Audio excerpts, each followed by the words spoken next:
We're talking about food security in India. Now, farmers in Punjab and Haryana have faced losses in wheat production. The question is, can India produce enough to avoid any spike in prices? Because inflation is already an ongoing battle. And it's not just about wheat. India's milk production is expected to be stagnant this year. The centre saying that milk products could be imported if required and if feasible. So the demand for milk is growing. What does it mean for food inflation, and what are the implications for FMCG companies as well? We'll discuss that, but first let's listen in to what we heard from the Union Food Secretary. ये जो पिछले 10-15 दिन में बारिश की जो situation हुई है उसके चलते हमें रिपोर्ट्स हैं कि कुछ क्षेत्र हैं पंजाब के और हरियाणा के जहां पे कुछ प्रोडक्शन लॉस एंटिसिपेटेड है। सो हमारी टीम्स अब वहां पे गई हुई हैं और बाकी स्टेट्स से भी हमने रिपोर्ट्स ली हैं कि स्टेट्स का कितना अनुमान है प्रोडक्शन लॉस का। और हमारा जो कल डिस्कशन हुआ विद द एग्रीकल्चर मिनिस्ट्री, जो उभर के आ रहा है कि थोड़ा बहुत लॉस नेग्लिजिबल अगर कहें तो लॉस हमारा एक्सपेक्टेड है प्रोडक्शन का फ्रॉम पंजाब एंड हरियाणा। हमारा जो अनुमान है कल हमारा डिटेल में हमारी इसकी ऊपर बात हुई और हमारा ये अनुमान है कि जो 342 लाख टन हमारा टारगेट था उसको अचीव करने में कुछ खास काम को दिक्कत नहीं होनी चाहिए। Well, a slight bit of reassurance coming in from the Food Secretary, but the real case is also what we see when it comes to rising milk prices, and consumers have been facing the brunt of this in the last few years, and how it's affecting producers and sellers is also in question. Let's discuss this with Siraj Hussain, former Secretary for the Ministry of Agriculture and Farmers Welfare and the co-promoter of Arcus Policy Research. Mr. Hussain, good to have you with us this evening. Do tell us, in your understanding, how severe is the problem on wheat production up front? In your understanding, where are we at? Thank you. I think it would be premature for me to make any guess about the actual production of wheat crop this year. On 10th of March, USDA, United States Department of Agriculture, released the estimate of India's wheat production, and they said that it is likely to be 104 million tons. Now, Government of India, as you just heard, thinks that the losses are very marginal. So, since the government is the most informed organization as compared to any other organization, we should believe that. But my own suspicion, according to media reports, is that at least in some states, Punjab, Haryana, parts of UP, Madhya Pradesh, at least in some smaller areas, the losses are quite large.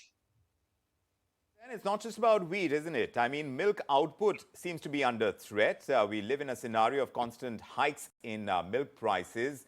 I wonder if you see these prices stabilize, because it largely depends on our milk output, because we've reached a scenario where for the first time we're talking about importing milk products like butter and ghee. So on that count, how are we doing as far as milk production is concerned? We are not doing very well.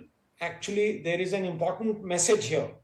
You know, in the last few years, the general debate in the country has been that we have become an agriculturally surplus nation, and therefore our policies should be geared for a surplus economy. Now, the events of the last 2 years have shown that our surpluses are very marginal, and it is quite ironical that milk prices have been rising because of the disease, no doubt, but also because of the government's own policies on cows, etc. You know, people are not able to transport animals for fear of violence. So there are several things which are contributing to this, and we are entering lean season in North India. The summer season is lean season. So I think the government will reduce the duty on SMP, that is the milk powder, and we will definitely see some import of milk products coming into India. In terms of regulation of these prices, either through imports or being able to bring in certain strictures, do tell us how the government is likely to move, because we live in an inflationary scenario, Mr. Hussain. We've seen the RBI today take a pause on interest rate hikes, but inflation is an ongoing battle, like they've indicated. How severely damaging is this going to be to our inflation problem? My own sense is that India has managed its food inflation quite well. And last year, we have seen that despite the loss of wheat crop due to excessive heat in March of 2022, wheat inflation was about 15% or so. So on the whole, I am not worried about the food security of the country as such.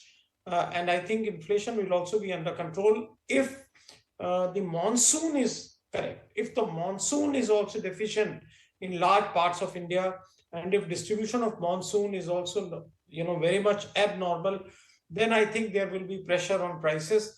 But on the whole, the government has done a good job by banning the export of wheat, restricting the export of rice, restricting the export of sugar to 6 million tons.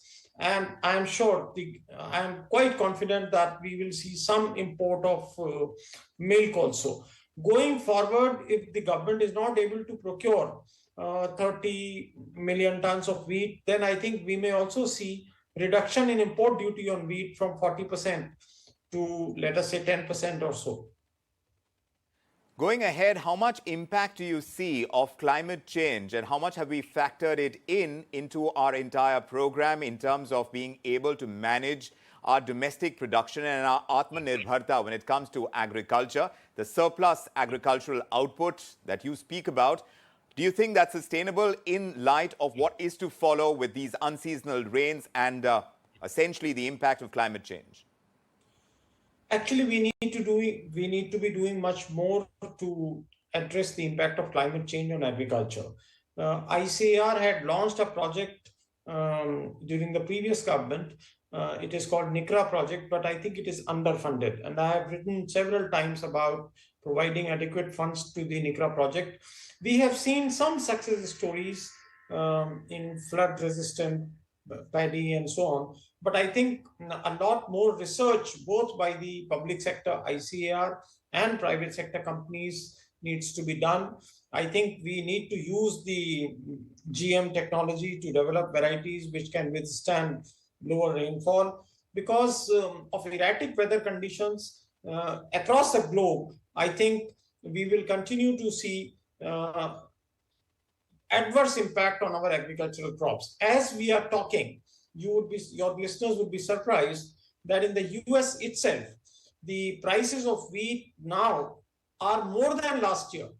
When the peak was reached last year after the Russian invasion of Ukraine, we thought that the prices will always be lower than that. But even in the US, because of the drought-like conditions in several wheat growing regions, the prices are a little higher. So this is affecting all countries and we need to do more.